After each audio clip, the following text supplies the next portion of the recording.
Bienvenue dans le plus grand parc attractif de Guadeloupe à Sainte-Anne, Karukéraland.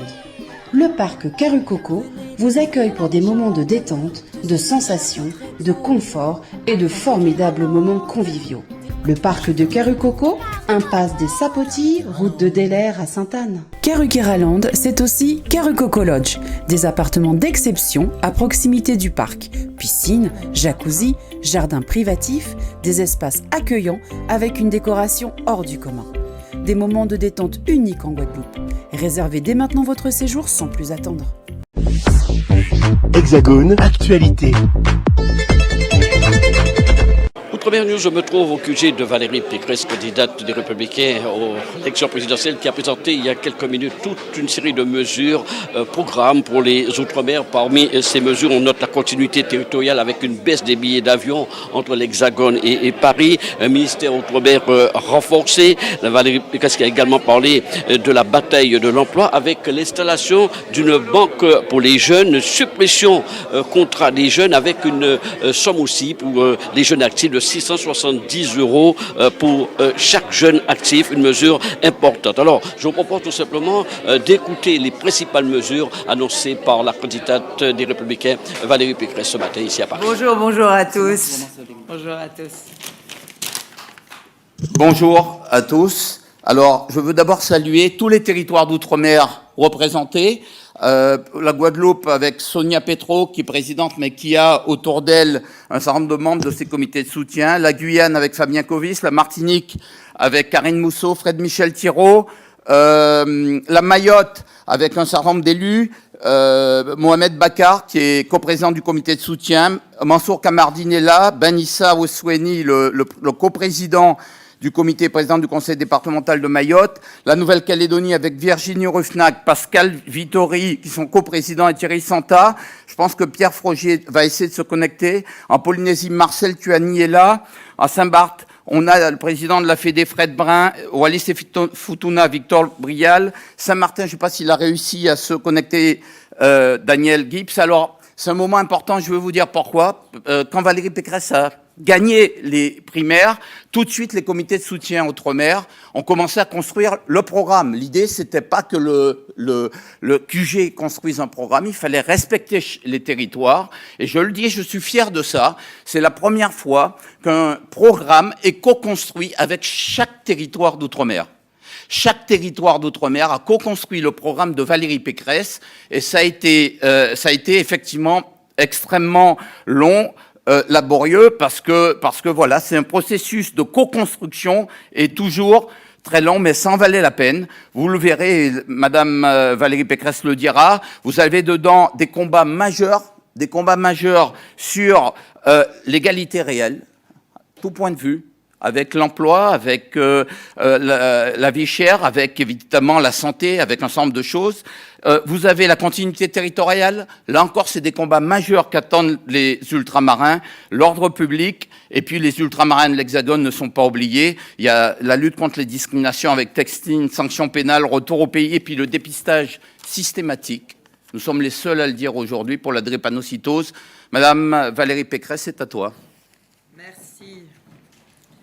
Merci à tous. Alors, je me permets de remercier, comme l'a fait Patrick, Nathalie Bassire, députée de La Réunion, Karine Cormier de Guyane, Mathieu Darnaud, le sénateur de l'Ardèche, Pierre Frogier de Nouvelle-Calédonie, sénateur de Nouvelle-Calédonie, Philippe Gosselin, le député de la Manche, Claire Guillon-Firmin, députée de Saint-Barthélemy et Saint-Martin, Jacques Micheline, sénatrice de Saint-Barthélemy, Mansour Kamardine, député de Mayotte, David Lorion, député de La Réunion, Viviane Mallet, sénatrice de La Réunion, Karine Mousseau, conseillère municipale du François, Annick Pétrus, sénatrice de Saint-Martin, Sonia Pietro, qui est adjointe au maire de la ville de Basse-Terre, notre référente Guadeloupe, Jean-Luc Poudrou, député de La Réunion, Didier Quentin, député de la Charente-Maritime, Nadia Ramassami, députée de La Réunion, Virginie Ruffnac, présidente du groupe Avenir en Confiance au Congrès de Nouvelle-Calédonie, Nicole Sanquer, députée de Polynésie française,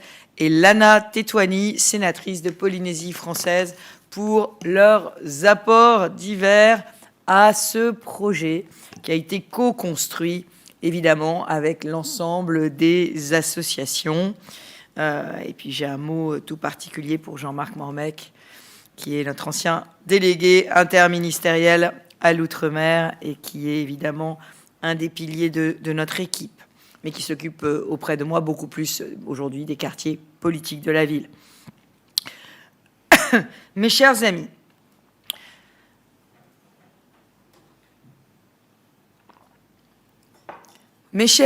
je veux construire avec vous cette France en grand, cette France ensemble dont vous êtes la plus belle expression.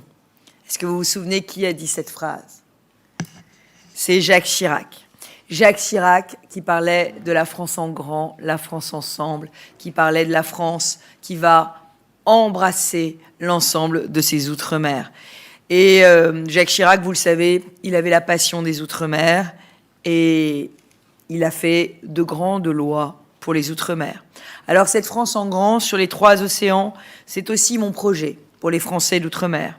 Un projet ambitieux, un projet de reconnaissance, un projet de fierté retrouvée pour les 12 territoires d'outre-mer qui, dans les mots célèbres de Félix Eboué, jouent le jeu le plus important qu'il soit, celui de la grandeur de la France à laquelle il contribue magnifiquement.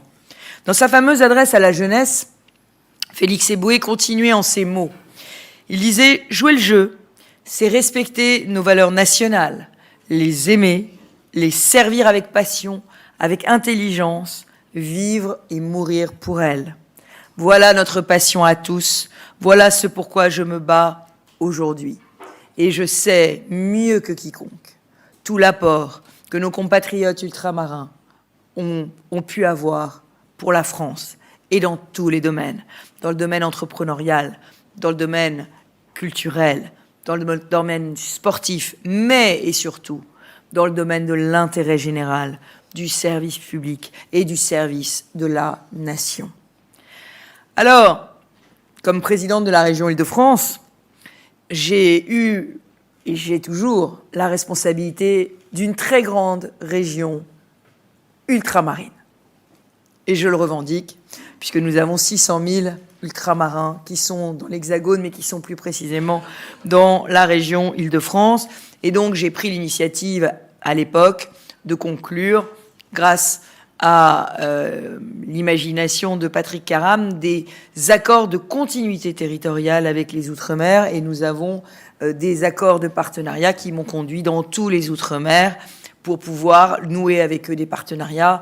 Et vous le savez, nous avons été là, nous avons été aux côtés des Outre-mer lorsqu'il y a eu la crise Covid, pour apporter des respirateurs, pour apporter des moniteurs dans les lits des hôpitaux. Nous avons été là quand il y a eu des catastrophes naturelles, à Saint-Martin, à Saint-Barthélemy. L'Île-de-France a toujours répondu présente parce que nos destins sont liés. Voilà, je nous considère comme une des îles de France. Alors, comme présidente de la République, je poursuivrai évidemment cette action. Et je veux établir, plutôt rétablir, parce que ce pacte n'existe plus, je veux reconstruire un pacte de confiance avec nos Outre-mer, fondé sur l'attachement à la République, mais aussi le respect de l'identité ultramarine et la dignité de chacun et de chacune. Ma première priorité, ce sera d'aider nos Outre-mer à relever les défis immenses qui se présentent à elles, notamment en matière de développement de l'emploi et de pouvoir d'achat. Je veux une égalité sociale et économique réelle pour nos territoires. Alors oui, nous allons reconstruire un modèle économique et social qui valorise les atouts de l'outre-mer et lui permette en particulier de faire face aux immenses aspirations de sa jeunesse qui représente près de 40% en moyenne de la population ultramarine, mais une jeunesse qui est souvent tentée par l'exil. Et nous voulons aujourd'hui que nos territoires ultramarins gardent leur jeunesse. C'est le sens de la grande loi de programmation d'une durée de 10 ans que nous voterons pour combler les retards de développement et corriger les inégalités inacceptables en matière d'éducation, de logement ou de santé. Ce rattrapage devra être massif, ciblé et concerté avec les élus ultramarins et ceux qui connaissent le terrain. J'aiderai également nos territoires à relever le défi migratoire et sécuritaire qu'ils rencontrent et à rétablir l'état de droit partout où cela s'impose. De ce point de vue, nous renforcerons puissamment les moyens de la justice pour lutter contre l'insécurité. Enfin, je n'oublie pas, comment le pourrais-je, tous nos compatriotes ultramarins qui vivent dans l'Hexagone et qui ont toute leur place dans mon projet, parce qu'ils incarnent un lien particulièrement précieux. Et pour eux, nous veillerons à renforcer les mesures afin de garantir une véritable continuité territoriale entre l'Hexagone et les Outre-mer. Pour mener à bien ce projet, je m'appuierai sur un ministère des Outre-mer aux compétences renforcées. Et chaque année, un Conseil des Outre-mer se tiendra sous la présidence du président de la République, de la présidente de la République, pour évaluer les actions menées par chaque ministre dans nos territoires et programmer les priorités de l'année avec des indicateurs de performance. Vous le savez bien, les Outre-mer, c'est transversal. Et donc, ça doit infuser dans chaque ministère. Et je précise qu'en matière institutionnelle, nous réunirons des congrès institutionnels territoriaux dès 2022 pour élaborer des pactes territoriaux spécifiques à chaque territoire permettant une réelle différenciation. Vous le savez, là encore, j'appelle de mes vœux une vraie différenciation des territoires. Je suis régionaliste et patriote et je crois à des pactes territoriaux spécifiques pour chaque territoire. Alors, premier axe de mon projet, l'égalité sociale et économique réelle, celle dont on parle, mais celle qu'on ne réalise pas, celle qu'Emmanuel Macron n'a pas faite. Alors, comment est-ce qu'on va y arriver, nous, à l'égalité sociale et économique réelle? D'abord, par une méthode, parce que le sujet, c'est la méthode. Nous allons définir des calendriers de convergence sur la base de conférences sociales que nous organiserons localement pendant l'année 2022. Et on aura deux indicateurs principaux, le coût de la vie et le taux de chômage. Oui, nous allons lutter contre la vie chère. Nous lutterons contre la vie chère par un gel des prix sur un panier de produits de la vie quotidienne qui sera élargi quand il existe déjà, y compris sur les prix du carburant, en liaison avec les collectivités locales et les acteurs de la distribution, par le biais d'une aide au transport de marchandises. Nous renégocierons les tarifs bancaires, les abonnements de téléphonie d'Internet et les tarifs postaux. Nous engagerons une réflexion avec les élus et les partenaires socio-économiques sur le dispositif de l'octroi de mer, parce que l'octroi de mer doit mieux protéger les produits locaux. Ensuite, nous augmenterons les salaires et les retraites. Vous savez que dans mon projet, il y a une augmentation de 10% des salaires nets sur le mandat et ça commence dès cet été avec 3% d'augmentation, baisse des cotisations retraite. Et pas une retraite ne sera inférieure au SMIC net pour tous ceux qui ont cotisé toute leur vie. C'est l'engagement que je prends dans le cadre de ma grande réforme des retraites. Nous engagerons aussi un plan de rattrapage économique. Pour cela, nous créerons une banque des Outre-mer qui réunira les activités de l'Agence française du développement, de la CDC Banque des territoires et de la BPI. Une banque spécifique pour pouvoir remettre à niveau les infrastructures et en financer de nouvelles indispensables au territoire. On sait que la route du littoral à La Réunion attend d'être terminée. On sait qu'il faut rénover les réseaux d'eau et d'assainissement en Guadeloupe et dans l'ouest guyanais. On sait qu'on a besoin d'un grand programme de logements sociaux en Martinique et en Guadeloupe, d'une piste longue à l'aéroport de Mayotte et du contournement de Mamoudzou. Nous avons aussi besoin d'un nouveau port à Saint-Pierre, de Saint-Pierre-et-Miquelon. Nous ferons de l'autonomie énergétique une priorité par le développement des énergies renouvelables, évidemment l'énergie solaire, mais aussi la biomasse, la géothermie et l'hydrogène, afin de viser un objectif zéro carbone 2050. Nous créerons de vraies zones franches autour des pôles portuaires qui permettent l'investissement des entreprises logistiques en lien avec les élus, les acteurs consulaires et économiques. L'idée de ces zones franches, c'est de créer un choc de compétitivité face à la concurrence régionale. Nous développerons l'activité touristique en l'adaptant à chaque territoire et en l'orientant vers un tourisme plus qualitatif. Nous organiserons la filière agricole pour progresser vers l'autonomie alimentaire. Pour cela, il faut développer des filières avec une labellisation production locale pour valoriser les atouts et les bienfaits des productions ultramarines et mettre en place une véritable politique d'agro-transformation. Moi, je le dis, comme je l'ai fait en Île-de-France, je veux qu'en France, tous les produits de nos cantines soient 100% locaux et je veux que les produits ultramarins soient considérés comme locaux et en circuit court dans les cantines de l'Hexagone. C'est très important. Et ça leur donnera évidemment un avantage comparatif massif vis-à-vis de leurs concurrents. Nous développerons la pêche, notamment en haute mer, dans les zones non polluées, et nous renforcerons la lutte contre la pêche illégale. Nous orienterons l'épargne des Français vers les PME ultramarines grâce à un avantage fiscal incitatif, 50% de défiscalisation sur les investissements de moins de 20 000 euros pour tous les investissements de proximité. Nous restaurerons les bonifications sur les zones de revitalisation rurale et nous engagerons plus de moyens pour la ruralité. Vous savez que j'ai pris un engagement national. Pour 1 euro investi dans la politique de la ville, il y aura 1 euro investi dans la ruralité. Nous devons gagner la bataille de l'emploi pour nos jeunes. Alors, je ferai en Outre-mer les mêmes mesures que celles que j'applique dans l'Hexagone. Je créerai une banque nationale des jeunes pour aider les jeunes à financer leurs projets, notamment leurs projets d'études. Parce que pour les jeunes ultramarins, c'est beaucoup plus difficile et coûteux que pour les autres, surtout s'ils doivent quitter leur territoire. Remboursement différé lorsque l'on gagne suffisamment de revenus. Et puis, je supprimerai le contrat d'engagement jeune d'Emmanuel Macron qui consiste à aller 14 heures en mission locale pour faire un revenu jeune actif.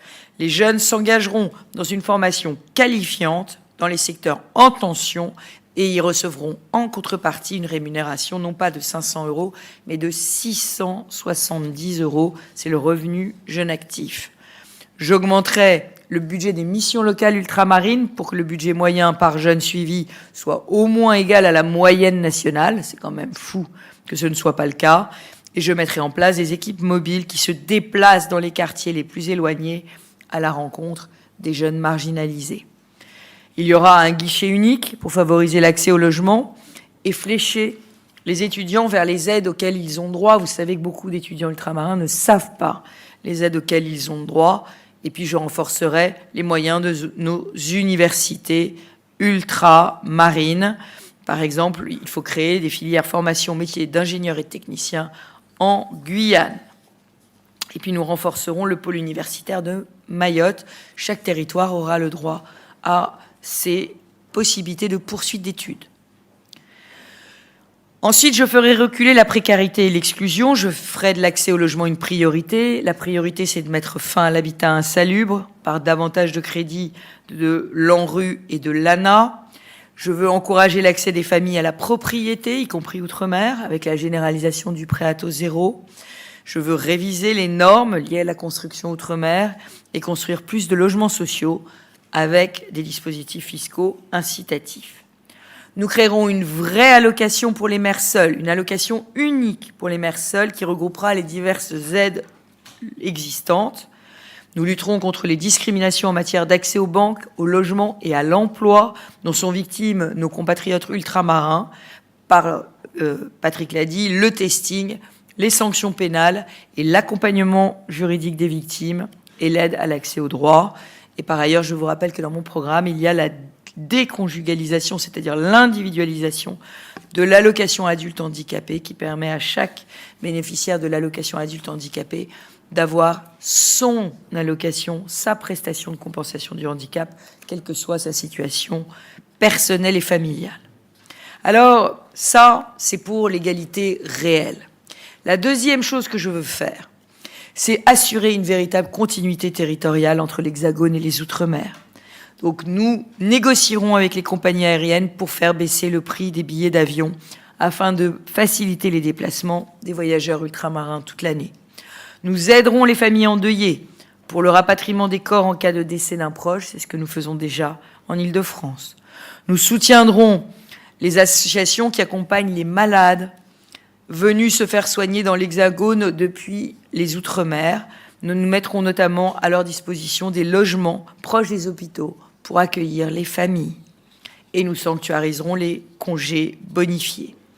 Je veux une amélioration de l'accès au passeport mobilité en lien avec les collectivités territoriales pour mieux accompagner les jeunes dans leur mobilité de formation. J'étendrai le fonds de continuité territoriale au retour de jeunes entrepreneurs souhaitant créer une activité économique outre-mer. Nous devons avoir une aide au retour, c'est très important. Et toujours sur l'aide au retour, je faciliterai le retour au pays pour tous les fonctionnaires ultramarins qui le souhaitent, au terme d'au moins 5 ans passés au service de l'État dans l'Hexagone. Ça aussi, c'est très important. On sait le rôle que nos compatriotes ultramarins jouent dans les services publics. Troisième pilier, après la continuité territoriale et l'égalité réelle, restaurer l'état de droit et garantir l'appartenance à la République. On le sait malheureusement, la montée de l'insécurité existe dans tout le pays, mais cette montée des violences et l'apparition de nouvelles formes de la délinquance affectent tout autant nos outre-mer que l'Hexagone. Les mesures que nous proposons en métropole devront être renforcées outre-mer, autour de chacun des maillons de la chaîne de l'autorité et de la responsabilité, c'est-à-dire non seulement la police et la justice, mais aussi la famille, l'école, la commune. Nous créerons des postes supplémentaires dans les forces de l'ordre et de la justice, notamment à Saint-Martin, où un centre pénitentiaire est nécessaire. À Mayotte, une cour d'appel, un centre de détention et un centre pénitentiaire pour délinquants seront également créés. Nous lutterons contre les violences aux personnes et les violences intrafamiliales, particulièrement fortes dans certains territoires. Nous porterons en 2027 à 10 000 les effectifs qui suivent le service militaire adapté. On sait que le service militaire adapté, ça marche très bien et c'est extrêmement productif pour nos jeunes. Nous lutterons évidemment contre l'immigration clandestine, parce que tous les phénomènes de violence sont aggravés par cette immigration incontrôlée, particulièrement préoccupante en Guyane, à Mayotte et à Saint-Martin. Nous supprimerons le droit du sol à Mayotte et en Guyane. Nous rénoverons les centres de rétention administrative et les zones d'attente. Je veux ensuite refonder un système de santé pour un égal accès aux soins pour tous. Ça va avec l'égalité réelle. Nous avons besoin d'un grand plan hôpital, avec un accroissement du nombre de lits dans les établissements de santé existants et la remise à niveau de ces équipements. Au plan national, je veux le recrutement supplémentaire dans les hôpitaux de 25 000 soignants et des meilleures conditions de travail pour eux. Et je m'engage sans délai à la rénovation ou à la construction de centres hospitaliers ultramarins en simplifiant les procédures de travaux. Nous avons une priorité de santé publique, c'est la drépanocytose. Et là, je le dis, je souhaite un dépistage systématique, universel, y compris dans l'Hexagone, à la naissance, de façon à pouvoir détecter la drépanocytose, pour pouvoir la suivre de manière renforcée tout au long de la vie. Et vous le savez, je participe avec la région Île-de-France à un programme de recherche de thérapie génique qui est extraordinairement porteur d'espoir pour tous les malades atteints de drépanocytose. Il y a aujourd'hui des essais cliniques avec des malades en état de rémission. Donc nous sommes en train vraiment de travailler là-dessus et nous voulons que la France soit le lieu où la thérapie génique contre la drépanocytose soit, j'allais dire, notre découverte. Je veux assurer une bonne prise en charge des personnes âgées, une meilleure prise en compte de la problématique du vieillissement de la population, particulièrement aux Antilles. Et là aussi, je veux mettre fin aux scandales qui ont marqué certains de nos EHPAD, avec des chartes particulièrement contraignantes dans tous les EHPAD de France sur les conditions de vie des résidents. J'engagerai en Polynésie une grande enquête épidémiologique, au terme de laquelle la loi relative à l'indemnisation des victimes des essais nucléaires pourrait être révisée. Je déclarerai la santé mentale grande cause nationale et je donnerai aux collectivités territoriales la responsabilité de la médecine scolaire pour mettre enfin en place la révolution de la prévention santé, et notamment sur l'obésité et le diabète et les questions d'alimentation. Enfin, j'alignerai les conditions d'indemnisation et de prise en charge sanitaire des victimes du chlordécone sur le modèle des victimes de l'amiante. Je lancerai un vaste programme de modernisation des réseaux de collecte des eaux de pluie et d'assainissement pour mettre fin au problème de la distribution de l'eau et notamment le renouvellement des canalisations obsolètes. L'eau va être l'une des grandes causes du prochain quinquennat avec le réchauffement climatique. Nous avons besoin de plans eau pour tous les territoires en souffrance, gérés en lien avec ces territoires. On ne peut pas parler d'outre-mer sans parler sport, surtout à quelques encablures des Jeux Olympiques. Alors nous allons mettre en œuvre un plan sport outre-mer, un grand plan d'investissement en équipements sportifs dans tous les territoires en lien avec les collectivités locales. Je veux le maintien, la formation et l'entraînement des champions sur place, tout en favorisant évidemment leur déplacement vers l'Hexagone, leur participation à des stages ou des compétitions à l'international, notamment dans les pays de la zone géographique. Je veux qu'on puisse faire participer Mayotte aux Jeux de l'océan Indien. Je veux je veux mettre en place un statut des sportifs de haut niveau, avec un accompagnement financier pour qu'ils puissent se consacrer à leur entraînement, comme je le veux pour toute la France. Nos grands sportifs qui préparent les JO doivent pouvoir avoir un statut sportif de haut niveau qui leur garantisse un revenu pendant qu'ils s'entraînent.